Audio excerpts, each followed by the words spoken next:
They don't like getting canceled. Uh-oh. Of course they don't. They don't like it when it happens to them, you know? How the left is starting to roll back their support for cancel culture now that they've realized that they have, in fact, created a tool. Dude, how many times does this happen? How many times does this happen where the extreme left people, they do something and everyone tells them, you do not want to go down this path. You don't like where this leads because eventually it's going to come for you. And then they don't care. They just do it anyway. How many times has this happened?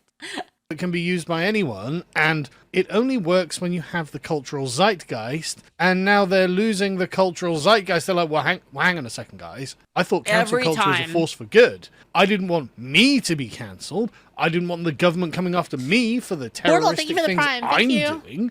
I can't believe that we weren't allowed to just weaponize this against our political enemies when they were in the wilderness, and now they're coming back and starting to win against us. Yep. We're the ones who are going to be forced out and cancelled and deplatformed and debanked and find ourselves harassed in public and attacked by the press, the activists, and then possibly even the state itself. That's not what we signed up for. And it's like, well, maybe you shouldn't have been part of the group that were creating the conditions for this to happen. So let's begin with Ash Sarkar, Miss We're Winning Lads, because the ethnic minorities were displacing the white British from their ancient capital. She has had some seriously strong opinions about cancel culture. Can you guys imagine if this happened in any other like country? Can you imagine that if they were like imagine if there was like a bunch of I don't know, say there was like, I don't know, white people in literally any other country, like you say like, I don't know, Thailand or something, right?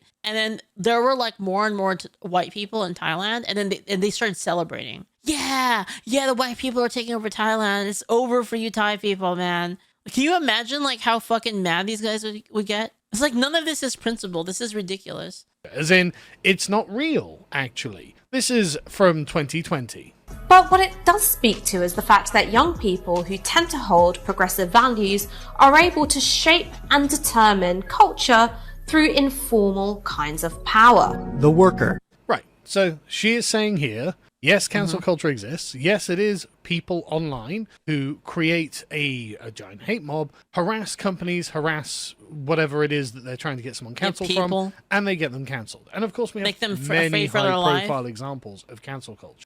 Nigel Farage is a good one with the debanking, although he beat that, which is nice. But I think the best one is probably Tommy Robinson, who, on the strength of just nothing, frankly, he was deplatformed from everything. He was debanked, he was taken off all of social media, and he was basically considered sort of persona non gratis for his opposition to the grooming gangs. Yep. And when challenged on this, a Facebook representative said, well, it wasn't any one post that he'd made that made us take it down, but the general sort of tenor of his content, which is ironic because the excuse they'd given is that he had put up a post on Facebook calling for the beheading of the followers of Muhammad. Now, obviously, that doesn't exist. Otherwise, there'd be pictures of it everywhere. There'd be screen grabs of it everywhere. But the pretense that oh, there's no such thing as cancel culture. Well, here's Ash explaining what it is actually and why it's a good thing. Okay. Sinks to the level of a commodity. Ew, he's a capitalist. Ew. What that means is what's often dismissively referred to as identity politics is actually quite powerful on the cultural terrain, even if that power hasn't been translated into material socioeconomic justice in terms of race or gender equality. Right. So there, she is saying that it is a powerful force that she is prepared to help harness, even if that power hasn't resulted in direct material gain, as in, and this is her definition of social justice, redistribution of wealth, power, and land along the axes of race, class, and gender. So, sure, she hasn't achieved the intersectional social justice that she's looking for, but she recognizes that cancel... Their ideology is we should have shit because our skin is brown. That's crazy. I'm so tired of this, dude. I'm so tired. This is so annoying. It's so annoying. Culture is something that the intersectional left and their activists online can weaponize against people in order to get them closer to that position. And this is precisely what she said in a 60 minutes interview back in 2021, where she said it was an important tool of social justice. This isn't mob rule. I think what's different here is that you have this extreme paranoia on the part of people who used to feel quite comfortable, with their place at the top of the table, leading the country's conversation, and are now feeling a bit threatened by the fact that audiences can talk back. High-profile activist and journalist Ash Sakar isn't afraid to take Pierce on. She says cancelling is not a new form of mob rule, but an important tool of social justice. And, of course, she would think that. And while they were winning, my goodness, weren't they singing? This, from when I ran as... From 2019, from when I ran as all the identity politics... All the Delta Bert on Twitch says all that identity politics boils down to is we deserve stuff. Yeah, basically. It's really annoying. It's like I said, it's entitlement. Entitlement's like it's the biggest problem right now. It's just people are entitled to stuff. This was when they realized... Guys, I'm telling you, they act like celestial dragons, don't they? Oh, right. So we can actually get mobs of hateful leftists out in the street to physically attack our opposition. And Ash Sarkar thought this was a bloody brilliant idea. Which, this is just... you'd think it's completely unacceptable for any kind of democratic political debate, but not according to Ash. Let's watch this. After his policing in Newcastle, Nigel Farage was too spooked to get off the campaign bus in Wakefield. So really, this form of civil disobedience, which doesn't cause any injury, has proved more effective at reshaping. Okay, so hold on. Let me get this straight. Let me get this straight. They're saying that if a person is like too scared to do something because you threaten them, then that's a peaceful solution. Because they're not actually hurting you physically. It's just a threat of violence. So it's peaceful. That's crazy. Man. The media narrative, then debating him in the marketplace of... See, the thing is like if this was before today, I probably would have been like, okay, well, this is why this is dumb and stuff like that. But the thing is like now I just think that they're retarded. I've fallen off the ship, guys. Like I just think that they're stupid. Like Yes. Look at me sipping my drink. So, intimidating your opposition with physical attacks on them is actually completely fine. And when they're winning, they're happy to mock you. They're happy. Yeah, at least see how smug that was. Why are they always so smug? They're so smug, like every time. To engage in it, and they're happy that you are the ones being silenced. Yeah, they don't They're care. happy that Tommy's going to jail. They're happy that people you like are being deplatformed. They're happy. They're thrilled. They thought they were going to drive the right out of politics using this tool, which is why they promoted it and why they mocked the right for complaining that they were being discriminated against politically by the left. Mm-hmm. Well, things have changed, right? Time has come around. Now, I'm not thrilled that it is on the subject of Israel that people on the left are being cancelled, but I have to say it is mildly satisfying to watch them going, well, hang on, guys. I never thought cancel culture would come from me. As you can see from Andrew Neil mocking Bob Villain here. Heard you want your visa back? Huh. Shut the F up, because, of course, Marco Rubio just came out and goes, you're not coming to America. Your US tour is cancelled. No visa for you. And then you've got Ash Sarkar going, well, Andrew Neil was against cancel culture. He called it insidious and stands against everything we've stood for since the Enlightenment onwards. Well, Ash, that would be more... Heard you want your US visa back. Shut the fuck up. Cancel culture is insidious. It stands against everything we've stood for. I mean, yeah, that's the thing. Is like, it's almost like they're counting on you, not doing the same thing back to them. So it's like, yeah.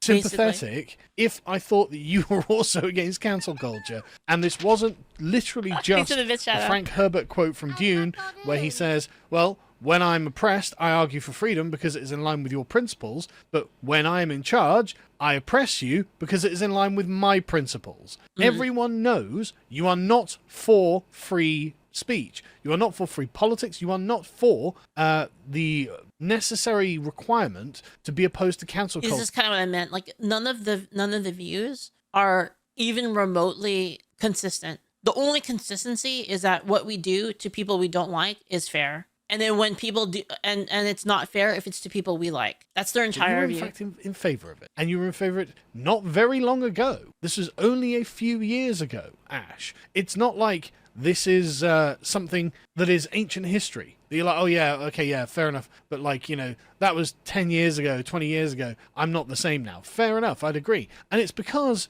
they think it's going to happen to them. I mean, look at Owen Jones's face in this. They're going to send some of us to jail. That's where this is heading.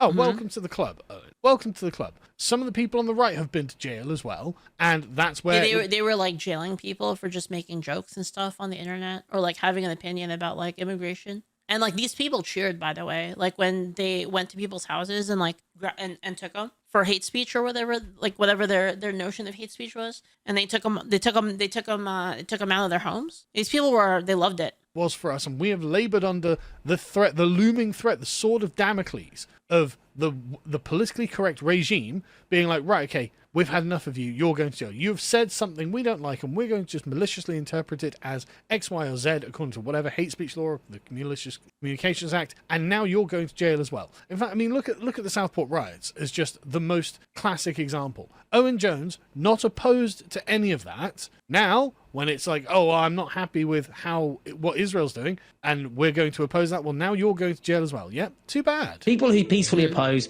one of the worst crimes of our age, some of us are going to go to prison. Great. Superb. Can't wait. No sympathy whatsoever from me, Owen, actually, to be honest, and don't care. Don't care at all. Yep. I can't tell you. I feel the exact same way now. I think like before I probably would have cared, but now I'm just kind of like, you did that too, so you know what? Like, fair game. How fundamentally I think you fully deserve it, because you created the environment. It's kind of like how Asmongold is like he's nice to people, and then if they fuck with him, then if something bad happens to them, he just laughs at it, right? Like it's kind of like that basically.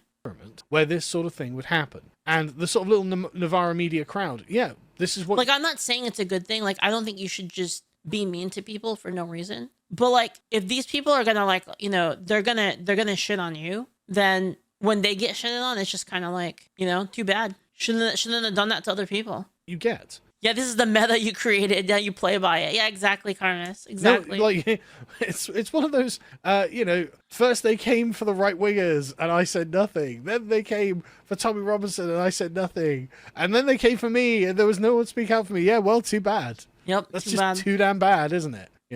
Now the shoe is on the other foot. You don't like it. And so what does Ash Sarkar do? Well, the only sensible thing she can do is, well, hang on a second, guys. I'm not for woke leftism. Why would you think I was for woke leftism? I don't care about that. That's silly politics, isn't it? It's like, well, only when you weren't winning, right? When you thought you were winning, it wasn't silly politics. It was full on, this is what we need for social justice. Now that this time has passed, everyone's like, no, it's the behavior, right? It doesn't even matter what you're asking for. We're not having that. We're not going to be engaging with that. The people who do that are actually not good people. And when they're going after Israel, well, they might go after Israel a bit too hard, mightn't they? They might commit acts of terrorism, like attacking a military base. And they might end up going to jail for it. And so, I'm not a woke leftist, guys. No, what you are is a coward, right? What you are is not standing by what you actually believe. Because what we know is what you actually believe. Because there's tons of content. There's tons of content that you guys have made over the last decade. Smug content, by the way. Like, super fucking smug.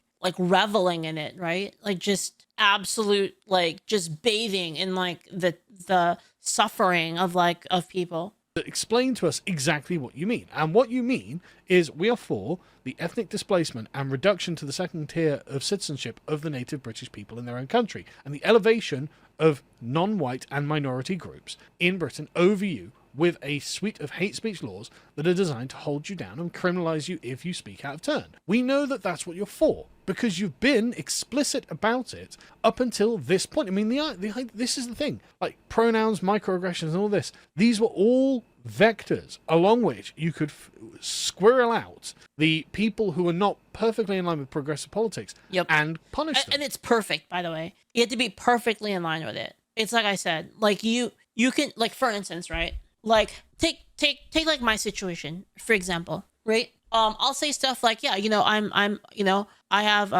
have friends who are trans. I'm okay with trans people. Like, I have no problem. Like, if an adult wants to like do that, I have no problem with that. I'm not even gonna go out of my way to like misgender people or anything like that, because like I don't want people to feel bad.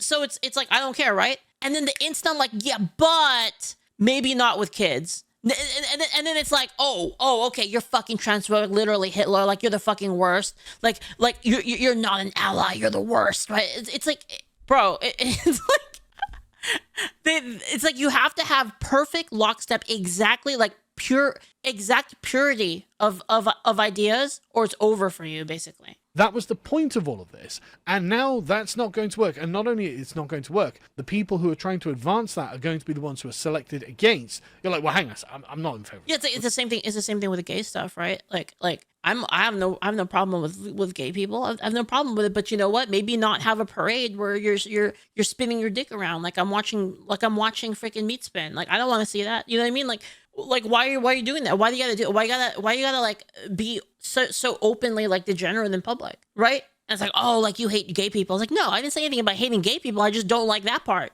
right? And then they turn it into like, well, you're homophobic, that's why. When like it has nothing to do with that. Like if there was a straight guy, a straight male in a parade, you know, with his dick hanging out in front of kids, I would say something too. It'd be the same thing. I'd be like, that's awful. You shouldn't do that, right? It's like if you, okay, so you know how they have like drag story hour, right? With like kids, and then they do like story time with like drag queens and stuff like that. If they did that same thing with straight bondage people, I'd say the same thing. Like a straight guy wearing bondage outfit, I'd be like, how about not in front of kids, right? Like, and then like how, that's what I mean. It's like my ideas, my process, like my thought process is consistent. It doesn't matter if the person is gay, straight, black, white, none of this. I don't care about that. What I care about is the open degeneracy in front of kids. But then they turn it into like, oh, you hate gay people. Oh, you hate black people. Oh, you hate this. They always twist everything into like some fucked up thing that like you didn't even say, right? I was never in favor of that. I mean, that's not what I'm after. Yeah, they want a free pass. They want it. It's like I said, they want to be celestial dragons. They want to be completely uncriticizable. They want you to just bend the knee, and they do something, you fucking kiss their feet. That's what they want. You know, you get on your feet, do exactly what I say, and we'll be good. We'll be good. You know what? You're good. You're a good person because you did everything that I said. You'll get on your knees, lick my feet, and it'll be all good. Right? That's literally all it is. And the instant you tell them like, nah, man, fuck off. Oh, I'm gonna send everyone against you. I'm gonna tell everybody that you're the fucking worst, right? That you're evil, that you're Hitler, and that like you're not a person, right? And we're gonna do everything in our power to destroy you. It's psycho behavior. It really is.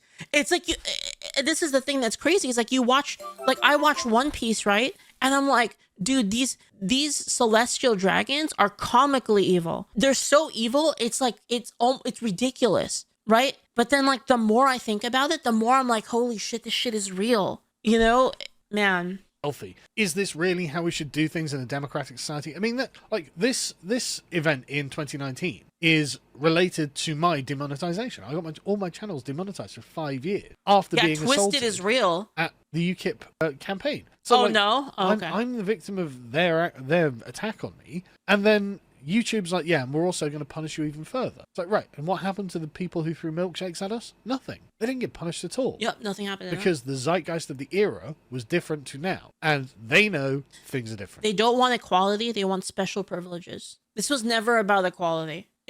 Well, that's not true. It might have been about equality at one point in time, but it's not about equality anymore. It hasn't been for a long time. They know that this is not going to be the way of the future. And they also know that actually there are sacred cows that they still can't topple. It's about establishing a new class system. Yeah, I hate it. I fucking hate it, man. I'm always on the side of Nika, you know? All right, anyway. Mambo, mambo, omatsuri, mambo.